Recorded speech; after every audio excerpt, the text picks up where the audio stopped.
Hello everybody, welcome back to Screen Stars and welcome to another classic film review. Today's classic film review is for the 1989 sports action film Best of the Best, a film that was co-written by Philip Ree, directed by Robert Radler and starring Eric Roberts, James Earl Jones, Philip Ree, Sally Kirkland, Chris Penn, and we even get Kane Hodder making an appearance in this film, who you may recognise, who has played Jason in some of the Friday the 13th films.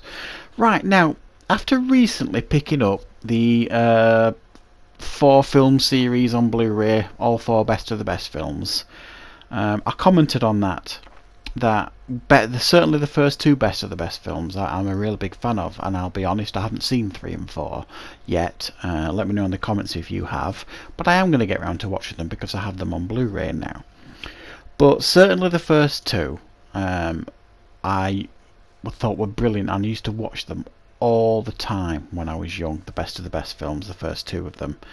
The first one is more of a serious sports action drama, I guess, and then the second one goes a bit Hollywood, I think it's fair to say, but it's arguably more fun, the second one. Now this first one focuses on a group of martial artists who are trying to get into the American team, American national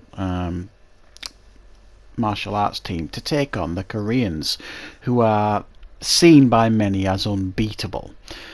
So they put this team together, and included in this team are Christopher Penn, Eric Roberts and Philip Ree, as well as 2 others. They are then trained to within an inch of their life by James Earl Jones, played brilliantly. He plays Frank Kuzo, the coach of the team, and he does a brilliant job. And Sally Kirkland, who's a bit more of a guru.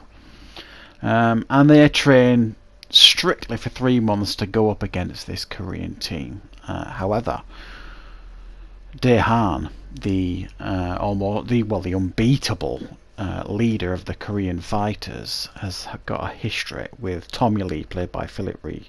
His character, his brother, was killed by Dae-han when they were kids, so there is some personal demons for him to put to bed. Right, so that is my summary of Best of the Best. Now, for those of you who have never seen this film, now I rewatched it to prepare for this review, and I watched it with my wife, who'd never seen it, and she quite enjoyed it. But one thing that stuck out to me, as great as this film is, it is certainly a film of its time, because it's set in the 80s. You've got your music montage, training montages going on left, right and centre all over the place with this film, and that's fine. Like I say, you can take that because it's a film of its time. I think what makes this film stand out, certainly for me, are the performances here. Now, they were very clever, the filmmakers here. They put James Earl Jones in a prominent position in this film as the coach, Frank Kuzo.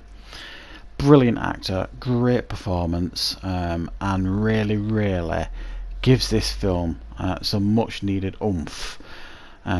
Also, Eric Roberts, great casting in this film role. He plays Alex Grady, an aging martial artist who was seriously injured 3 years previously. His shoulder was damaged quite badly, and he's got one final chance. He's got a young son at home. His wife died a couple of years ago, so he's got this one final chance, if you like, to make it and do something and make something of his name with his martial arts abilities that he's got.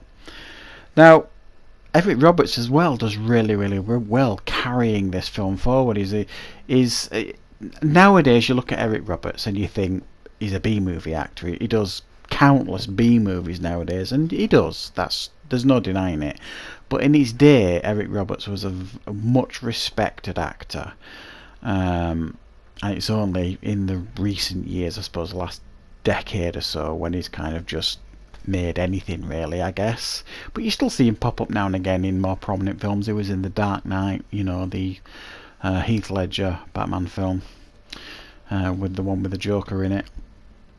So he does really well, and they surround themselves with these actors. Sally Kirkland as well, Christopher Penn, who's sadly no longer with us.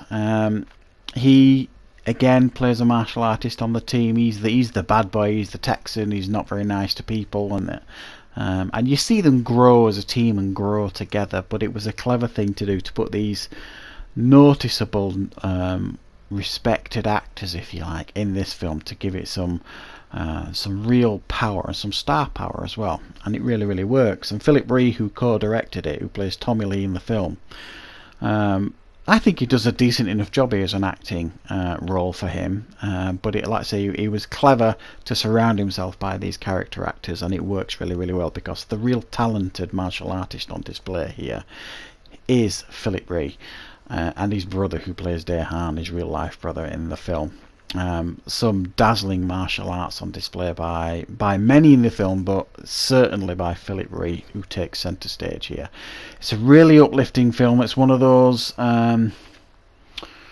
underdog films. You know, it's a typical type of sports film. It's made out that these guys have got no chance against these Koreans. And when they go out there to fight, you're really rooting for them by this point, because you've really got to know these characters by the end. And they really, really play on that, and this relationship between Tommy Lee and Dehan, who killed his brother, is, they squeeze all the drama out of that to the max. It's really, really good. My only criticism really at the end here is they've got these 5 fights, so there's 5 on the American team, so they've all got 5 fights, and the first 3 fights really are kind of glazed over, and you barely get a minute of any of their fights. And the main fights that they focus on here are the Eric Roberts fight and the Philip Ree fights, which are both brilliant, I have to say, are very, very good. So it's a really, really fantastic sports film, this. Now, if you will remember a few weeks ago, you may not know, I did a top 10 favourite sports films, and this made it on the list. If you want to know how high it made it on the list, go and check out that video. But this is one of my favourite martial arts films, sports films. I'm going to give it a very, very strong 9 out of 10. It does stand the test of time. It's very, very entertaining, with good performances throughout, and some great martial arts too. So that is my review for Best of the Best. I hope you liked it. I hope you enjoyed it. Thank you very much. And of course, I will be back with more content on Screen Stars very, very soon.